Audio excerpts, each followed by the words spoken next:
हाथ में मोटी सी राड लिए वह आदमी अपने रास्ते में आने वाले लोगों को बेरहमी से मारता जा रहा था। उसके सिर पर खून सवार था। उस खूनी ने एक ही रात में 6 लोगों को मौत के घाट उतार दिया था। अब उस कातिल को अदालत ने फांसी की सजा सुनाई है। आइए आपको बताते हैं कि पूरा मामला क्या है। यह वारदात 1 जनवरी 2018 की है, जब लोग नए साल के जश्न में डूबे थे और खुशियां मना रहे थे, तो दूसरी ओर फरीदाबाद का रहने वाला नरेश धनखड़ लोगों के लिए काल बना हुआ था। नरेश धनखड़ फरीदाबाद की ओमेक्स सोसाइटी में रहता था और वो एक रिटायर्ड लेफ्टिनेंट था। 1999 में वो सेना में भर्ती हुआ था, लेकिन 2003 में मेडिकल ग्राउंड पर आर्मी से रिटायर हो गया था। इसके बाद नरेश सिंचाई विभाग में एसडीओ के पद पर काम करने लगा। साल 2010 में उसने फरीदाबाद की ही रहने वाली सीमा नाम की एक लड़की से शादी की, लेकिन नरेश धनखड़ की शुरू से ही अपनी पत्नी से नहीं बनती थी। नरेश धनखड़ का स्वभाव कुछ अलग था और इसके चलते पति पत्नी के बीच आए दिन झगड़े होने लगे। इसी झगड़े से तंग आकर कुछ साल बाद ही उसकी पत्नी उसे छोड़कर चली गई थी। उसकी पत्नी अपने बेटे को लेकर अपने मायके पलवल में चली गई थी और अपने पिता के यहाँ रहने लगी थी। तब से नरेश धनखड़ अपनी पत्नी से बदला लेने की सोच रहा था।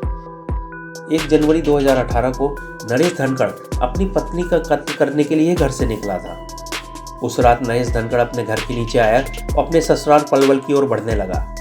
उसके हाथ में एक मजबूत मोटी लोहे की राड थी। नरेश धनखड़ की आंखों में खून सवार था। नरेश धनखड़ ने सबसे पहले सड़क पर घूम रहे एक शख्स पर राड से हमला कर दिया और वह उस व्यक्ति को तब तक मारता रहा जब तक उसकी मौत नहीं हो गई। आगे बढ़ा तो उसे एक भिखारी मिला। नरेश धनखड़ ने उस भिखारी पर भी राड से हमला कर दिया। इसके बाद वह पलवल के आगरा चौक और मीनार चौक के बीच जब पहुंचा तो उसे एक चौकीदार देखा। उसने उस चौकीदार पर भी राड से हमला कर दिया। इसके बाद वह आगे बढ़ा और एक अस्पताल में घुस गया। वहां पर उसने एक महिला को मार डाला। उस काली भयावह रात में उसने सुबह 4 बजे तक 6 लोगों को मौत के घाट उतार दिया था। आगे बढ़ता हुआ वह आदर्श नगर कॉलोनी पहुंचा, जहां उसकी ससुराल है और उसकी पत्नी रह रही थी। आदर्श नगर कॉलोनी पहुंचकर नरेश धनखड़ ने अपनी पत्नी के घर का दरवाजा खटखटाया और बहुत जोर जोर से दरवाजा पीटने पर भी कोई घर से नहीं निकला और न ही किसी ने दरवाजा खोला। इसके बाद वो गली में इधर उधर चिल्लाने लगा और गाली गलौज करने लगा।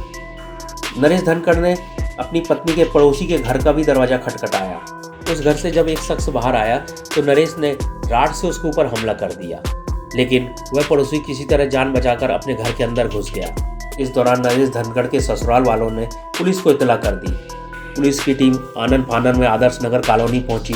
पुलिस को देखकर नरेश घबरा गया। उसने पुलिस वालों पर भी राड से हमला कर दिया, जिसके चलते कई पुलिस वाले घायल हो गए। किसी तरह पुलिस वालों ने उस पर काबू पाया और उसे धर दबोचा, फिर उसे गिरफ्तार कर जेल भेज दिया। हाल ही में पलवल की अदालत ने नरेश धनखड़ को फांसी की सजा सुनाई है। नरेश धनखड़ के वकील ने उसकी दिमागी हालात का हवाला देते हुए सजा को माफ करने की दलील दी थी, लेकिन अदालत ने उसे नकार दिया। जैसे ही अदालत ने 6 कत्ल कर चुके नरेश धनखड़ को फांसी की सजा सुनाई तो वह अदालत में ही फूट फूट कर रोने लगा, लेकिन अंततः इस अपराधी को अपने किए की सजा मिल ही गई।